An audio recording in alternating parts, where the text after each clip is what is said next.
All right, I told you. I warned you about Craig. What a brilliant individual.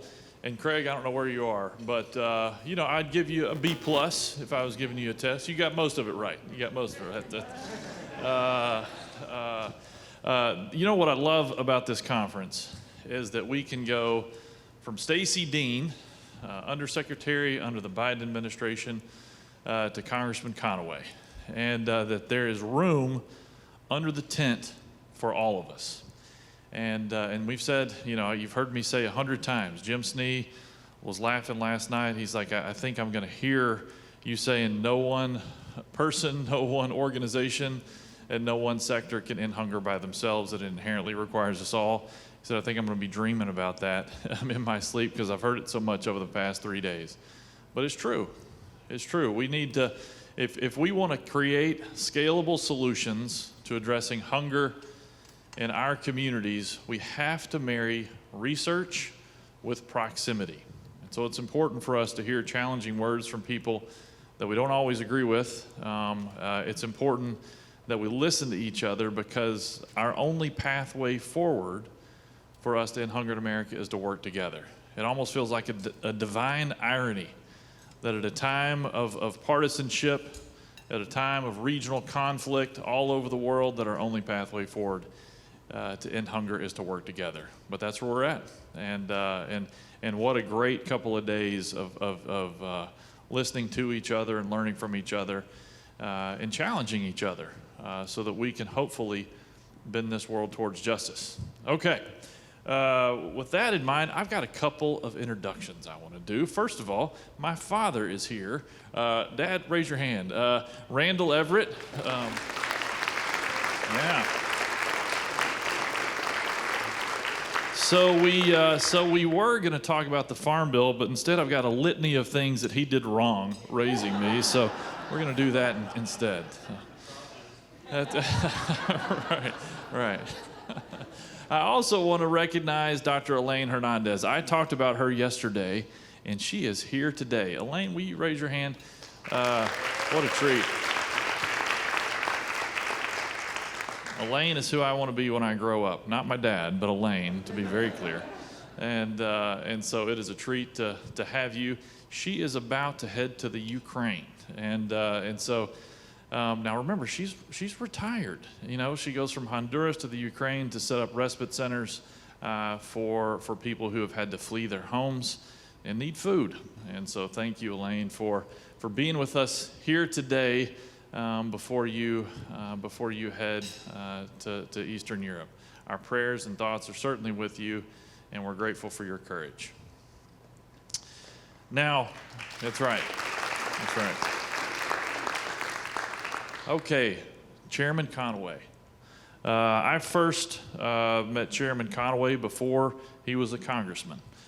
His son and I were close friends from our seminary days, and I remember when the chairman would come and spend the night periodically in our old tiny little apartment complex right off of Baylor's campus. And little did I know that years later that we would be able to work together on trying to improve food systems and access to programs like SNAP for Americans who are food insecure. Now, Mike Conaway served 8 terms in the U.S. House of Representatives, representing 29 counties in Texas's 11th congressional district, including the cities of Midland, Odessa, and San Angelo. He served as the chairman of both the House Ethics Committee and the House Ag Committee, the latter of which provided oversight for U.S. food policy. He's a native Texan. He grew up in Odessa and graduated from Odessa Permian High School. I think were you in that Friday Night Light show? Isn't that all about you? Because that's right. Because you won the first state championship for Permian, which ended up running state football there for many years. He earned his Bachelor of Business degree and accounting from Texas A&M University in Commerce. It is a pleasure to welcome Chairman Conaway.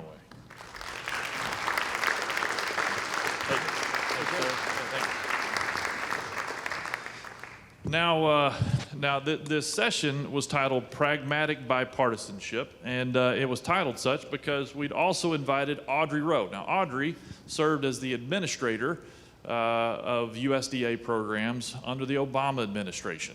And both Audrey and Mike serve on our Board of Advocates. Now, she used to testify before his committee. But now the two of them, you'll see them arm in arm, walking together from event to event as a part of our board. And it's been a neat budding friendship. But Audrey was unable to attend today, and so she really wished she could be here. So she sent a statement, and we're going to ask Grace to read that statement on her behalf.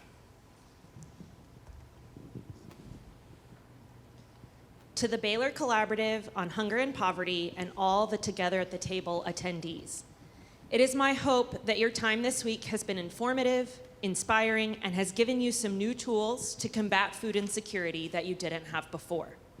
I regret not being with you, but I am eager to share some brief thoughts on the Farm Bill. The Farm Bill is one of the most important pieces of legislation the Congress will need to address in its next session. 2 weeks ago, President Biden made a commitment to end hunger by 2030. If that is to happen, we need a strong Farm Bill, especially Title IV, which covers much of the essential nutrition assistance programs that are proven to increase food security for the most vulnerable among us. SNAP is the most important anti-hunger program and policy government assistance program that can, and policy direction to address nutritional support to families and the elderly. It is also the nation's primary government assistance program that can reverse the negative effects of a struggling economy. As advocates, we should know and stress the benefits of SNAP, not just to children and families, but to the economy as well. This midterm election could significantly impact the outcome for the Farm Bill next year. Our focus should include building and maintaining public support to pass a Farm Bill in 2023. Thank you again for all the work each of you do to increase access to nutrition both here at home and abroad. Awesome. Thank you, Audrey. She is missed this week, but she is a powerful supporter. Now, we were joking. Audrey and I used to travel a lot together. When she was working for the Obama administration, they were very aggressive about being out there in the field and in communities every day. And I think she and I did Zumba all across the southwestern United States. The most embarrassing moments of my life. I dance about as well as a flagpole. And so I remember doing Zumba in the middle of the valley with chickens literally flying all behind us with in a colonia where the women in the community would come together to dance and get some physical exercise. And of course, Audrey drugged me up in the middle of the group. We also did it with the Dallas Cowboy cheerleaders one time. And so we miss her. The only reason, I'm glad that she's not here is because I assume the two of us would be doing Zumba with her before the end of the session. Well, okay, pragmatic bipartisanship. Here's the first question for you. Is that even a thing? Is that possible? Well, first of all, thank you for having me. I appreciate that. One of the bad things about being on stage with your headshot is that Craig and I both need more current headshots for the folks to use. And then I got here, I hadn't paid much attention to who was on stage ahead of me, and I got here, and Grace said that Craig was out here talking. I don't know that you can say what Craig was doing as talking, because that stream of consciousness that comes out, words going faster than the speed of light. But anyway, great to be here with you. And Randall Everett was my pastor in Midland, and so I've got to be particularly careful as well this morning. What's a pastor? Always a pastor. And once you've been in a congregation, the pastor there, he's always got a hook in you. So I got to be careful with that. But so let's show of hands. Who in the room is in favor of food insecurity? Where is that crowd that says we want Americans hungry? There's nobody, right? And so yes, there is an opportunity for working on this program. SNAP is, as Craig said, is really important and should always be there. But the end goal for SNAP should not be to keep people in it and on it, but but should be able to be that bridge that they need to get to where they're self-sufficient, where that dignity and autonomy comes from their own efforts and not the efforts of taxpayers who are funding these programs. We're at $31 trillion in debt. A staggering number. I was in banking for a long time. I was in the Congress for 16 years. I'm used to dealing with big numbers. $1 trillion is a stunning amount of money. If you were to spend $1 trillion in 1 year, ratably over that year, you would have to spend $33,000 a second. Every second for a year to get to $1 trillion. And so you can use other kinds of things that try to put that in perspective. We were just talking a second ago, our Federal Reserve has kept interest rates low for a variety of reasons over the last 10 or 15 years, not the least of which is the impact that interest rates have on the federal budget. If we've borrowed $31 trillion, we quit borrowing long-term money because it was too expensive. We borrowed short-term money, which the interest rates were lower on that, and so we just rolled it over all the time. And so our duration of this current 31 is relatively short. And so we add 300 basis points to the overall interest rates that the United States has to borrow money from. That interest rate would be factored into that debt very quickly. And that would soon get to $900 billion a year in interest. And there's only about $250 billion in that number right now. So that other $700+ billion is nowhere in current expenditures. That's about what we'll spend. We'll spend a little bit more of that on the national defense, the NDAA, to defend our nation and defend our allies around this world each year. So it's a number that is staggering.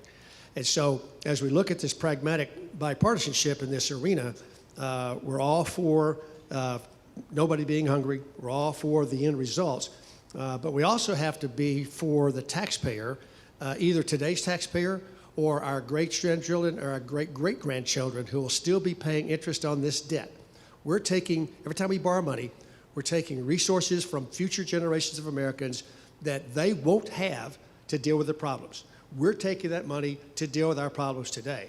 And it's categorically, patently unfair.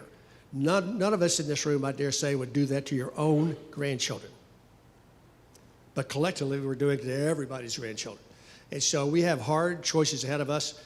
I remember being in Ethiopia. I had to let a CODEL to Ethiopia. We were looking at feeding programs, and we're doing some really good work there. We've got a program that disaster relief programs where Ethiopia was coming out of a drought.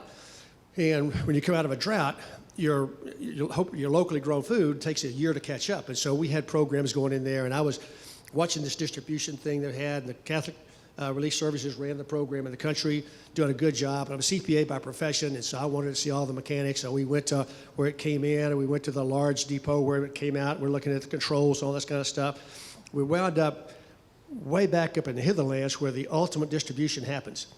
And under this program, each family got a certain amount of wheat and rice and split yellow peas and oil per person per month, but they didn't get it every month.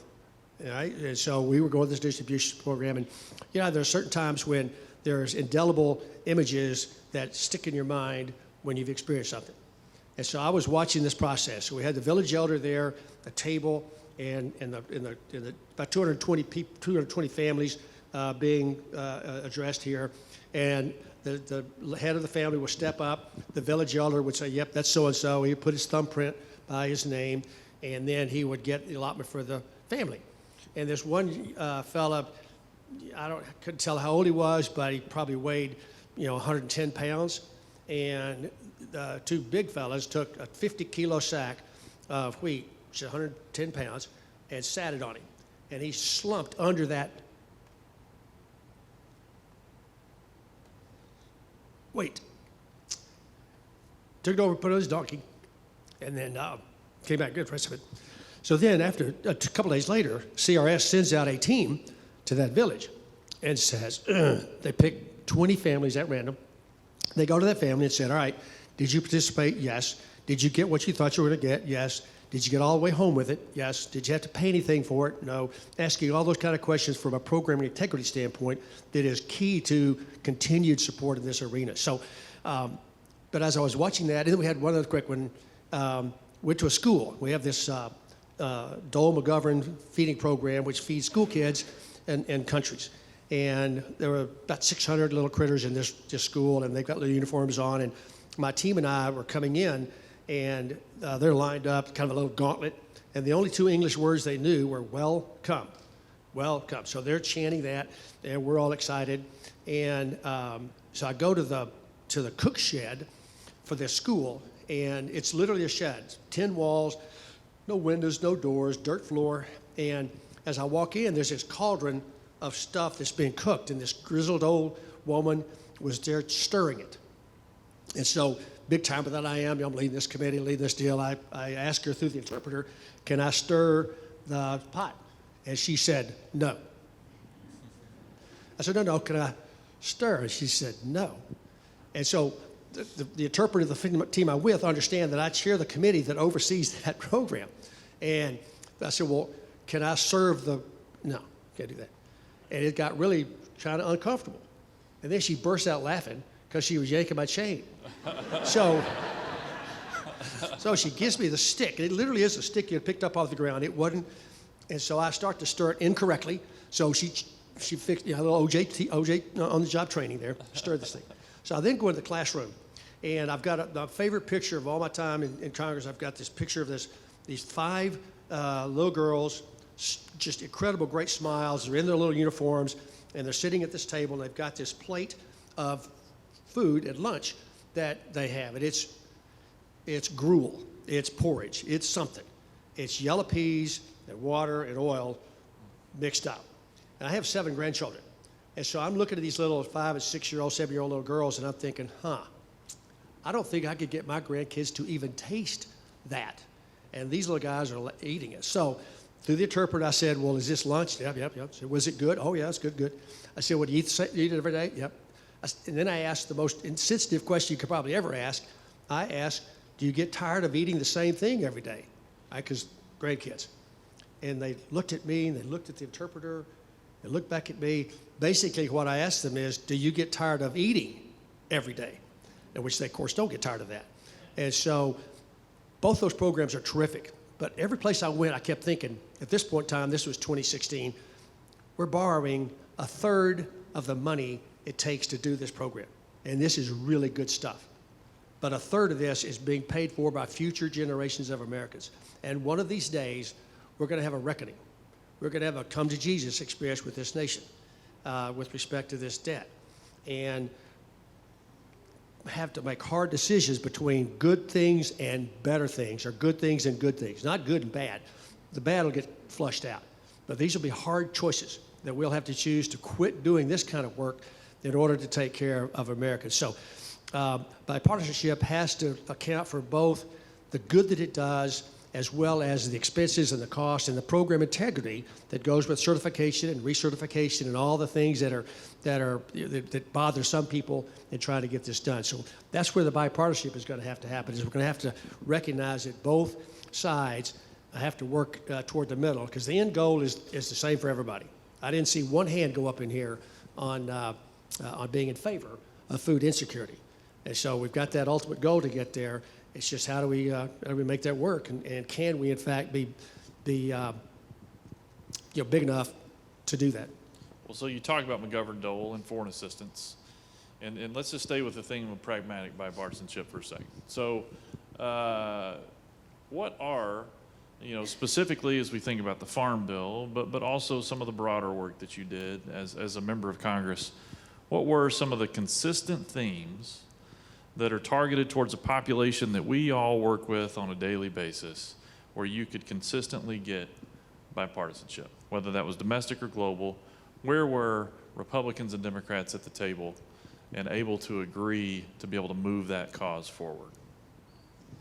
So I started chairing that committee in 2015, and the programs in existence as they were, you could get ultimate support. Changes to the programs, changes to SNAP, Craig called them threats. Some of us would call them improvements. Almost impossible, because neither side was willing to acknowledge the other side's good points. And unless you're willing to do that, then you're not going to get the buy-in that you want. Was there ever a time in that regard? Was there ever a time in your tenure in Congress where each side was more likely to listen to the other side's arguments? I had one experience where that was the case. Remember the Terry Schiavo case? The woman in Florida that was on life support, probably brain dead, and federal government decided to weigh in on that issue.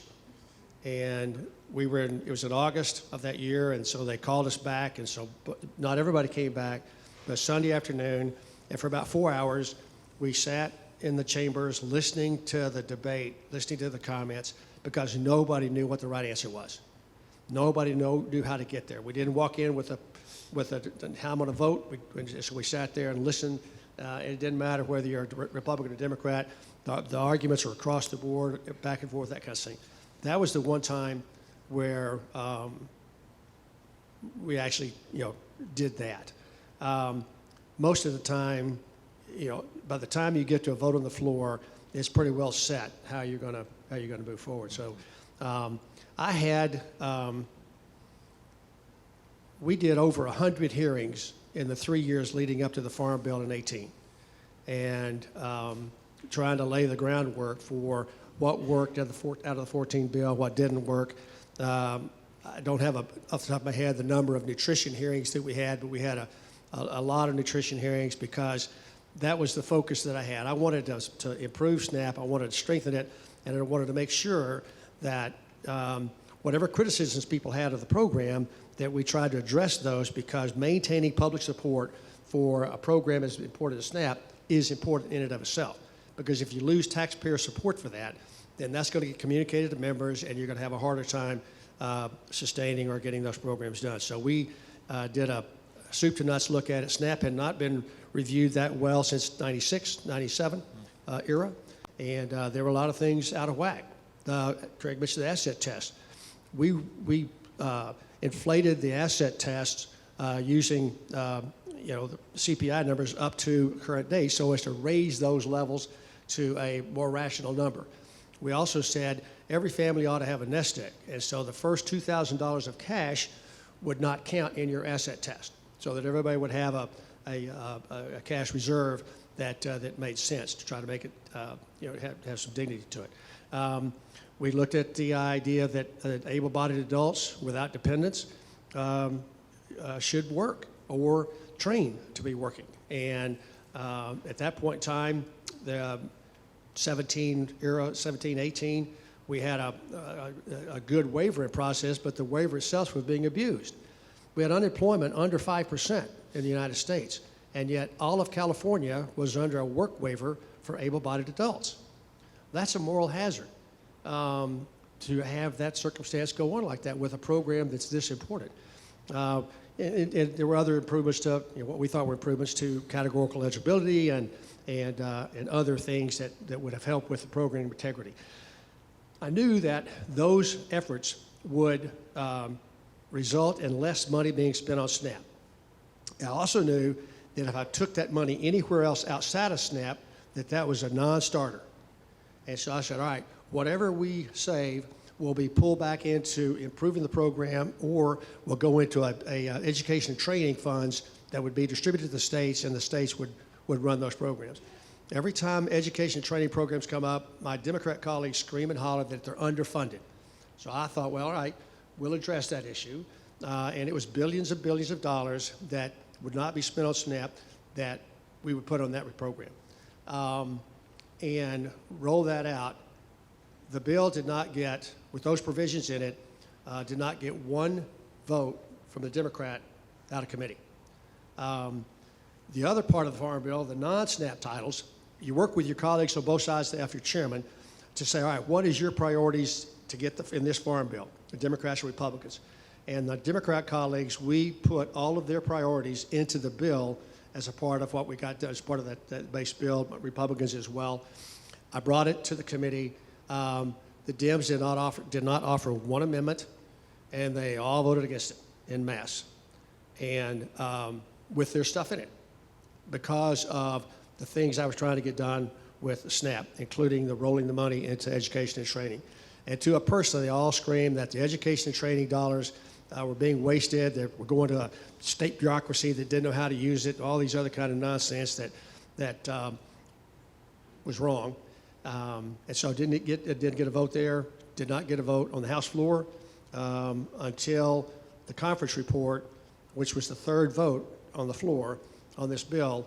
And because of opposition from Democrat colleagues, we pulled most all of those issues out of the SNAP title and left it as is in many instances. It was disappointing, but it's the way it is. So in order to get the farm bill done,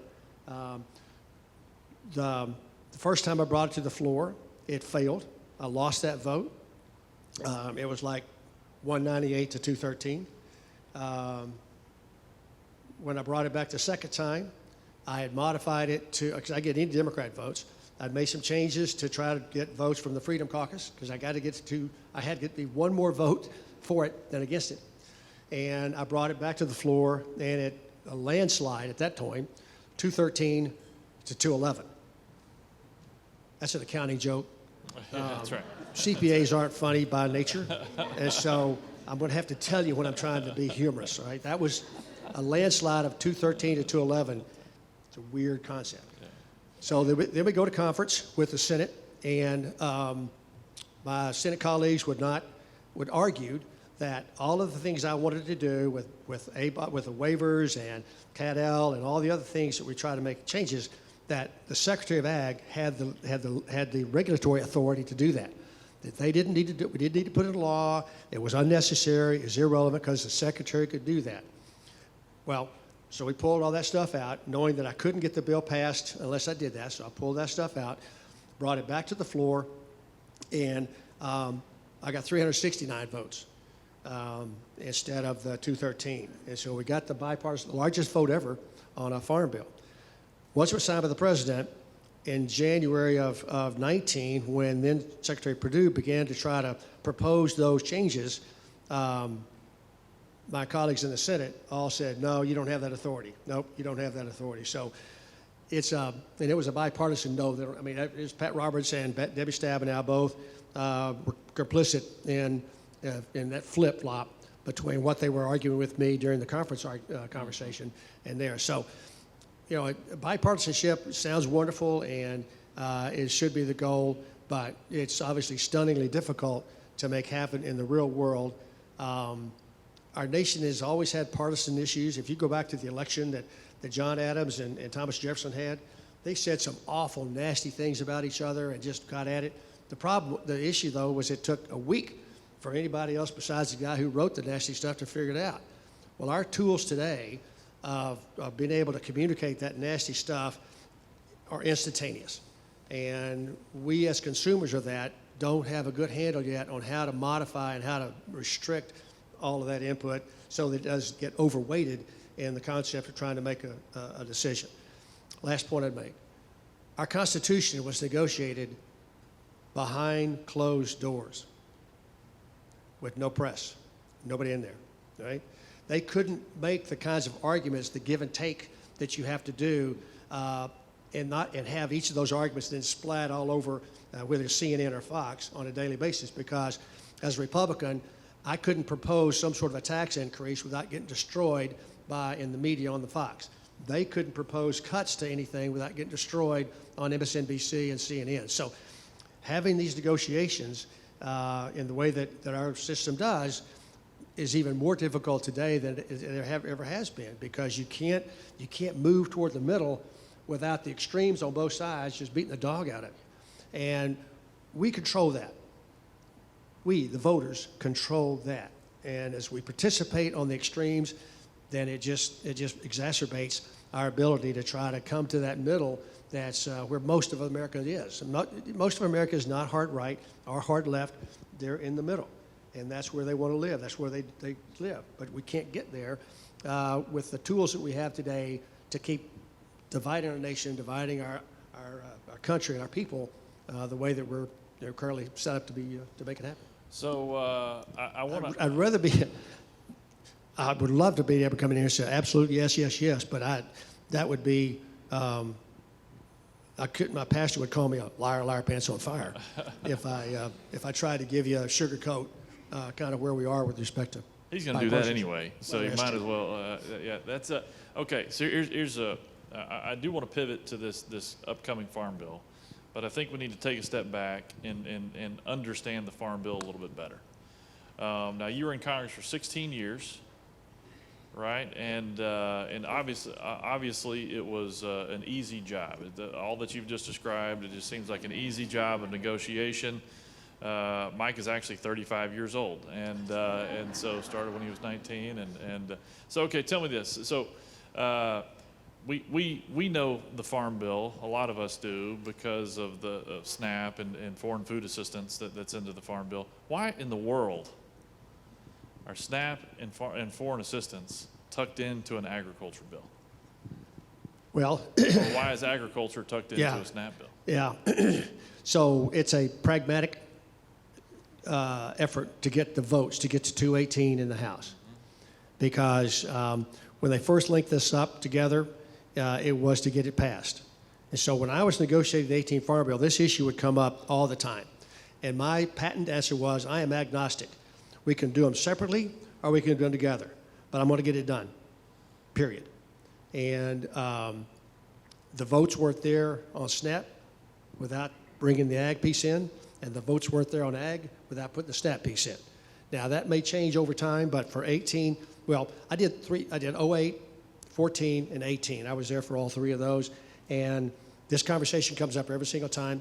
It'll be exacerbated this time because the baseline, which is code in D.C. for how much money you get to spend, the baseline for my bill was $867 billion over 10 years. This baseline will be well over $1 trillion. We spent $113 billion on SNAP last year. We're on a rate to spend $113 billion on SNAP this year. Over 10 years, that pushes the SNAP title alone over $1 trillion.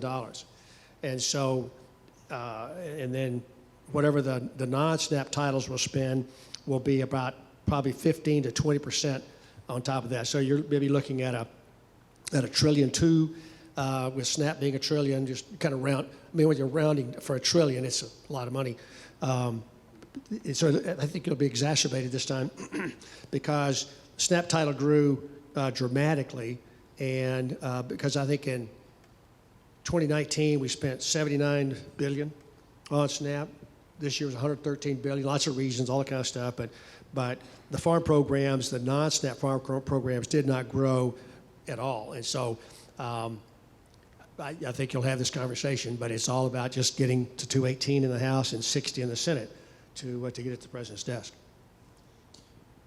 Okay, so the couple thoughts. One, I do want y'all to know that I'm gonna ask two more questions. Now, I've got 2 pages worth of questions if you don't have any questions, but I'm gonna ask 2 more questions, and then you're gonna have an opportunity to ask questions to the chairman. So Kathy will be coming around with a microphone here shortly. But before we do that,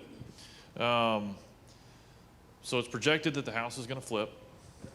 It's projected that the Senate will hold. Are we gonna have a farm bill? All right, my wife would just drive her crazy on this kind of deal. I worry that sometimes if you ask me what time it is, I tell you how to build a watch first. So, 2015, I took over. I had 3 years to prep.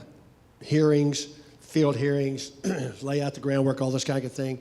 I had my team in place, my staff, which is critically important. Any member of Congress who doesn't brag mightily on their staff is a knucklehead because you can't tell you just how important staff is to getting any of these things done. So we had all that prep time to make it happen. And then I introduced the Farm Bill in April of 18, and the president signed it in December of 18. The first time that had been done since 1992. If you look at the timeline of farm bills, most of them take a year or more. That one took between April and December to get that done. Part of that was all the work we did in advance in 15, 16, and 17 in preparation for making that happen. Flip the House. G.T. Thompson, I believe, will become the chairman of House Ag, a good guy from Pennsylvania, God-fearing man. But he's got to hit the ground running. He's got to flush out the staff he's got to make this happen. The House Ag Committee has done limited work on overseeing what worked and what didn't work in out of the 18 Farm Bill, because no Farm Bill is perfect. None of it ever gets it completely right. There's always something that needs to be changed. There's always something that didn't work you need to do away with, or did work and you need to enhance it. Very little work has been done in that regard. And he's got some other things, going on that he'll have as well. So the Farm Bill, if it doesn't get done, expires on September 30 of 23. Nothing bad happens to anybody until January 1 of 24, so you'll have a full year. But getting organized in January of 23 may be longer than normal. There's some House rule changes that are being proposed. It may cause a lengthier fight. The ratios between Republicans and Democrats on the House have to be agreed to by whoever leads the Senate, whoever leads the House Dems, and McCarthy, because I think he'll be the Speaker. All of that work's got to get done. So it's to say that GT's going to have limited amount of time to make this happen. It should, but if you're a betting person, there are three bets. No Farm Bill ever, and then we revert back to permanent law, which is from 1949, and nobody is alive today that implemented the 49 stuff, and so that's not an option. Extend it or redo it. And probably I hope there's not a lot of press in the room, but probably the best bet would be an extension. But I know that GT is going to be motivated to get it done in 23. All right. So you all are hearing from the former chairman of the Agriculture Committee. You had countless hearings when you were building up to countless hearings, both in D.C., but you also did listening sessions, not only all over Texas, but all over the U.S. Yeah, we did 6 nationwide listening sessions to make that happen. Yeah, and so bipartisan listening sessions. Yeah. So and you're getting to hear. I mean, one of the benefits of him, telling us how the clock is made, is you're getting to hear how he understands and sees his role as a former ag chairman from the Republican Party towards addressing the Farm Bill, right? So you're getting to see, what's going on in his mind. So whether it's balancing the national debt with food security and so forth. I do believe that's critical in us as we advocate with our members on how we advance the cause of the food insecure in our communities, is to understand the perspective that we're encountering with our different members, and certainly our leadership. So with that in mind, this is my last question. So we'll take Q&A after this. So with that in mind, how best or what is the best way in which we as a community can advocate for people who are hungry as it relates to the Farm Bill right now? What advice do you have for us? So first off, it's all built off relationships. Every one of you has a member of Congress that you either voted for or didn't vote for, but they represent you for the 2 years that are in play. And so getting to know them, whether it's at town halls or whatever it is, start building personal relationships with your member of Congress. When I was doing the job, if the first time I met somebody, they asked me for something, that put me in an odd position because I didn't know who they were. I didn't have any idea what was going on. But if they had taken the time to build a relationship with me, and I'd met them a couple of times and would have some conversations and I had a general idea who they were, then my trust level was better with somebody I met and knew than it was on a cold call. So if the first time you meet your member of Congress, when you're advocating on behalf of this, is the first time they've met you, you may not get the best response, as opposed to laying the groundwork ahead of time, meeting those folks, getting to know who they are. And then the other piece is meet their staff. Every one of those members will have a staffer who oversees this piece, food or ag or whatever it is. They'll have somebody in their office because not everybody's on the ag committee, but they all vote, and so, but all of them have to get there. Over 200 of the House members next year were not there in 18. Have you not? This will be their first farm bill vote in the House. And so a lot of education needs to be done, and you got folks on both sides of the aisle that are going to be brand new. And so meet the member and find out who their staffer is, and the same thing there. Begin to build a relationship with that staffer, because the member has got everything going on across the government between their ears, right? They're focused on some of their committee stuff, but they've got to vote on all of it. And so none of them have the time to get into the weeds, to understand the importance of something the way their staffers. That's why I paid the staffers. Do the deep dive, get an understanding, and then help me understand what we're trying to get done, and counsel me on the vote. Still my vote, still my decision. So find those staffers, who they are, meet them, and begin to build that relationship, right off the bat. The other thing about this farm, in any farm bill, is the question: do you get new resources, or you have cuts, or is it flat? So 2002 Farm Bill, they picked up new resources, so they got that done. 2008 Farm Bill was led by the Democrats. They got new resources. 2014 was flat, or actually had cuts. And then 2018, I was able to hold the line because in 2014, commodity prices were good and high, and farmers were making a lot of money. In fact, Debbie Stabenow said, as a result of the 14 Farm Bill, we probably never need another Farm Bill because farmers will never see another poor day. The words weren't out of her mouth until commodity prices tanked. And so we had 15 and 16, 17, where times were really hard in the production agriculture world. And so I was able to convince leadership, just hold flat. Don't make me cut from where we are. So I think that's where you'll be this time with the Farm Bill. If you're flat and no new resources, then everything you propose that's new and costs money has to come out of somebody else's part of the deal. It's a zero-sum game.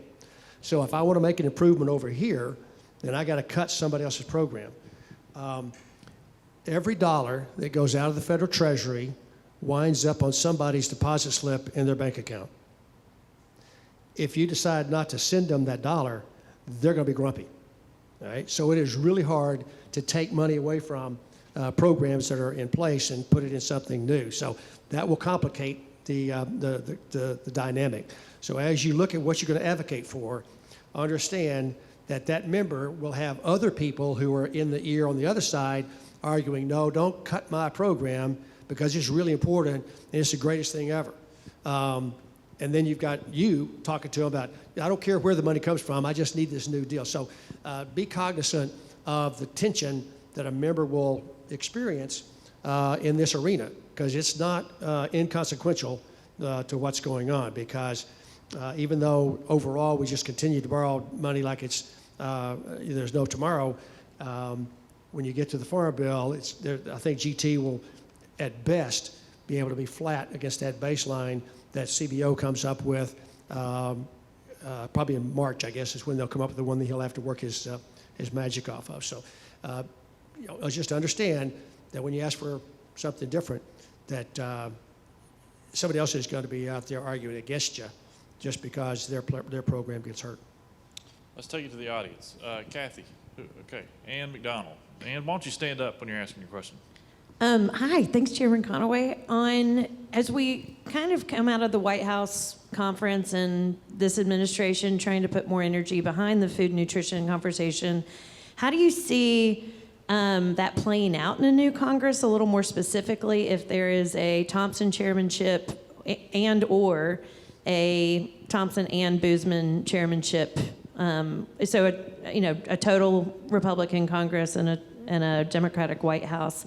I'd like to just hear kind of what you think, having worked with them, both Boozman and Thompson, for so long, what some of their priorities might be and how those might be moved into, or where they might have some opportunities for bipartisan work, hopefully, like post-96 Bill Clinton. Yeah. I know when the conference was proposed last year, 21, there were really high hopes that it might replicate the one that in the Nixon administration and come up with some really new, good stuff. I don't think the administration delivered on that. So I would be surprised. First off, it was a partisan effort. They didn't want any Republican input at all. And so, and that played out against kind of what we're talking about today. And I wouldn't expect much of that. And a lot of those initiatives and things that are going on were recycled from things that have been around. I'm not aware of any brand new aha kind of thing that came out of that. And so I would be really surprised if it has a lot of impact on the Farm Bill. And now GT's background, he ran healthcare center, nursing homes and healthcare centers for most of his career.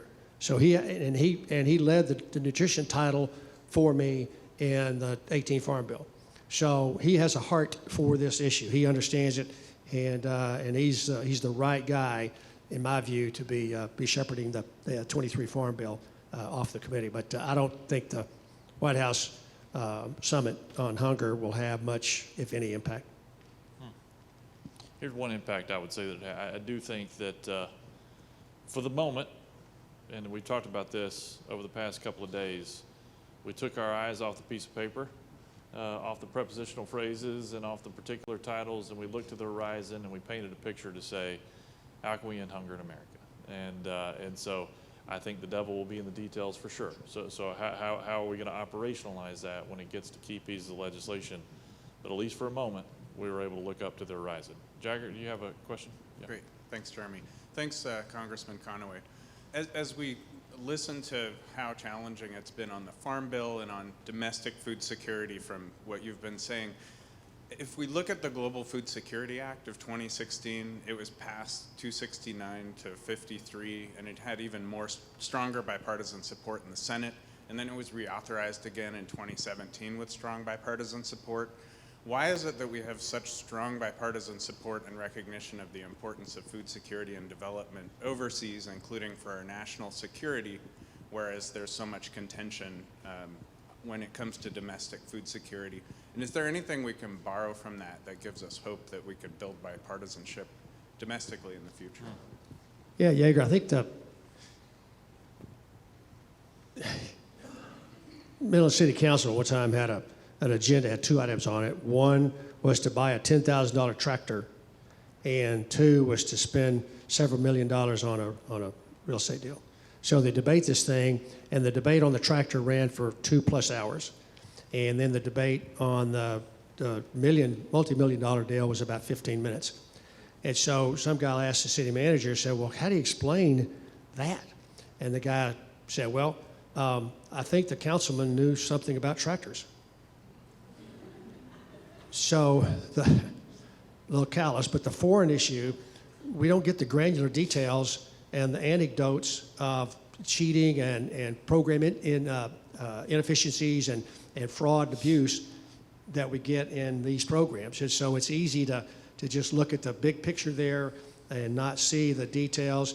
Like I said, I went to Ethiopia to specifically look to make sure that it got to, and the Catholic Relief Services does a great job in that country making sure that the fraud and abuse and is limited. But I just think that those international programs, members don't have the granular detail and the delivery the way they do on our programs here in the United States, and doesn't get the same kind of, I'm sure there are instances where food has been stolen and our people had to pay that they shouldn't have, all those kind of things that you'd expect, but we don't get those kind of stories the way we get them on our programs here in the U.S. I mean, every time there's a fraud, or every time there's somebody seen that's on the program that shouldn't, and all those kind of good things, it just hurts the public support. And that's why the integrity pieces are really important to try to make sure we can still get those votes. It's a great question. Yes, Dr. Hernandez. Congressman, thank you for your service to our country. I think it's brave for anyone to run for office and to work as hard as you have to once you're in Washington. I have a question, a philosophical question. We have a fear or a dislike of the word taxes. But I think in this room, we don't mind the word tithe. We give unto Caesar what we owe, and we give unto God what we owe when we go to our places of worship.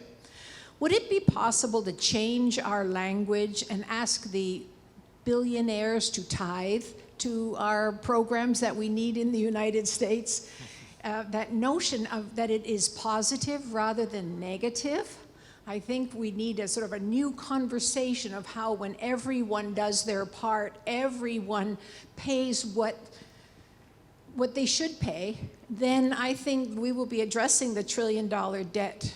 There are so many, there is a handful of very wealthy, and there's a lot of us at the bottom of the pot right now. So, Elaine is a spirit animal for this conference, so you got to speak Dr. with Hernandez, reverence. I would ask you, what should they pay? What is their quote unquote fair share? I pay 22%. So, half of Americans don't pay anything. And so the rest of it is coming off of folks who've earned it. And or inherited it or whatever. But yeah, I think the issue is you're not going to solve that one.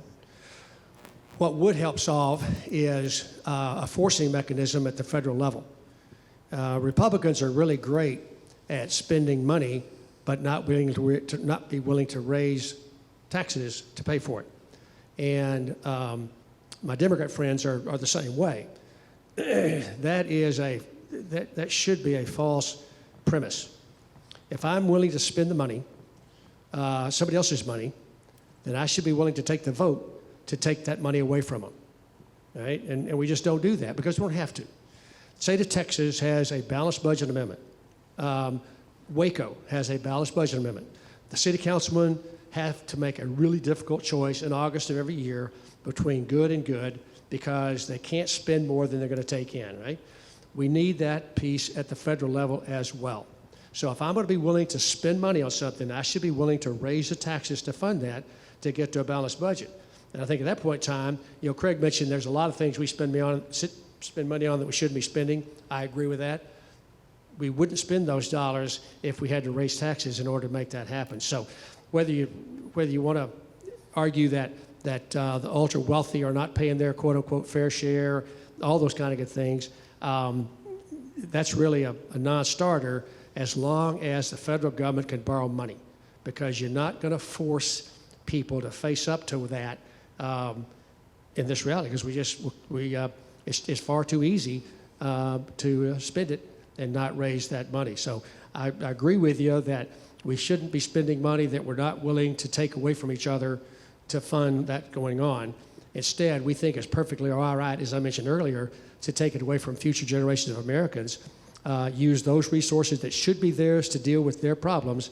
We're taking them in today and help deal with our problems, but we're not willing to fund that, which is patently unfair.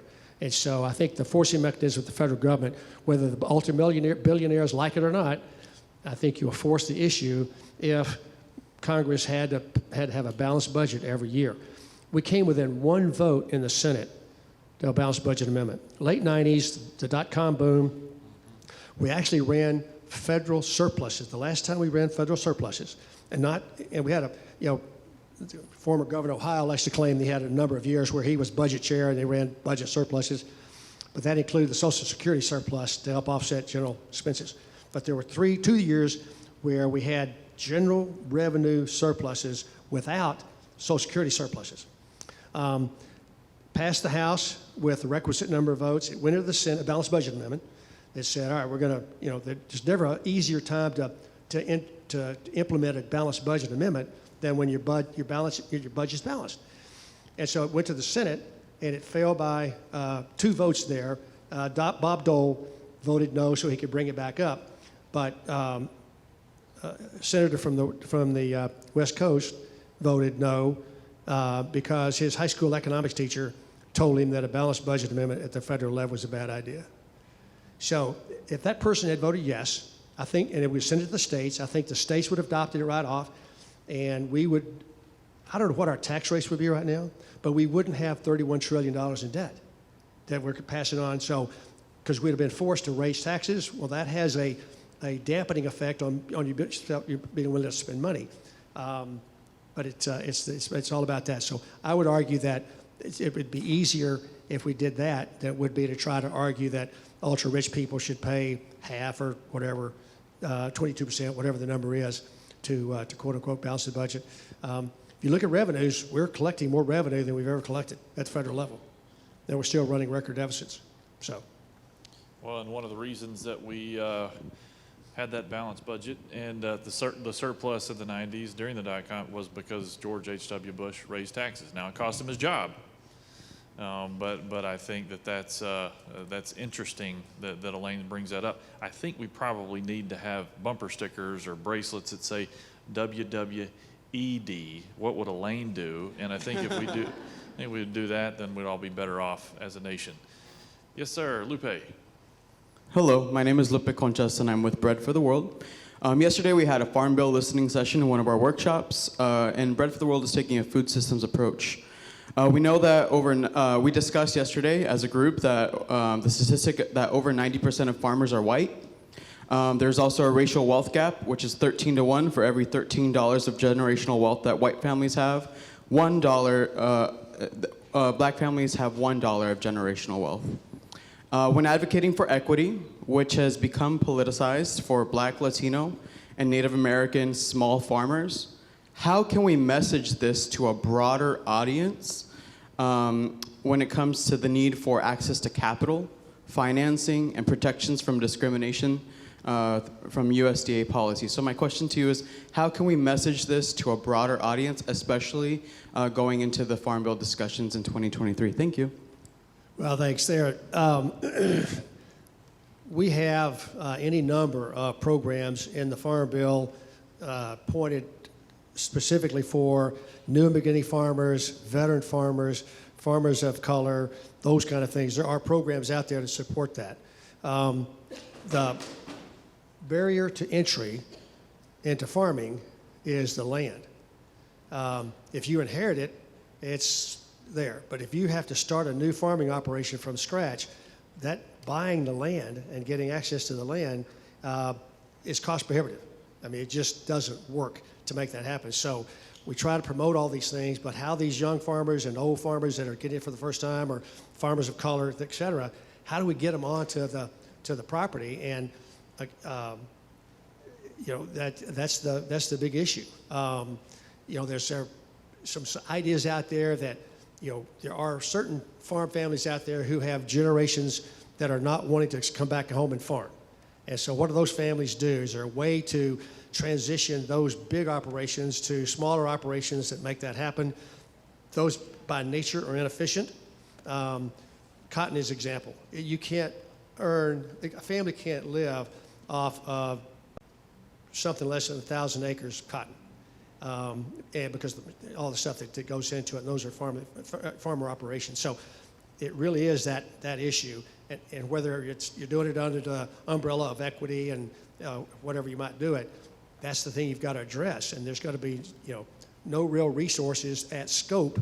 I mean, you can do some individual kind of things, but at scope to address that 13 to 1, I don't think the resources are there to get folks into it. So it's everybody talks about it, but the solution is how do you get those farmers access to land?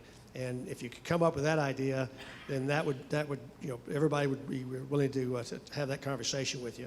But it really is about not so much and we've addressed the inequities of programs being disparately coming out of USDA across the years, whether it was a Pigford agreement or this past Farm Bill had a lot of money in it for forgiving debt and all kinds of things that are not the Farm Bill, but when it comes to the recent bills have gone step toward that to try to reset.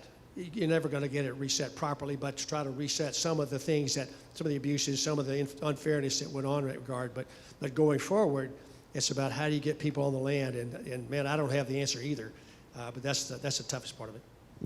All right. Last question is for the audiences. So they're all about to go back home. And what's one word of inspiration or encouragement that you might have for them as they head back to their communities and take on the tough work of ensuring economic opportunity and food security for their neighbors? So when I saw that Jeremy and I were the last program, our last segment in a 2.5-day program, my thought internally was, well, he and I'll be there, and Jeremy's staff will be there because we can count those noses, but there won't be anybody else in there at all. And I'm stunned that the other folks that are still here aren't comatose after having been at this issue since Tuesday afternoon. So apparently you've got great stamina, which is what's got to carry the day.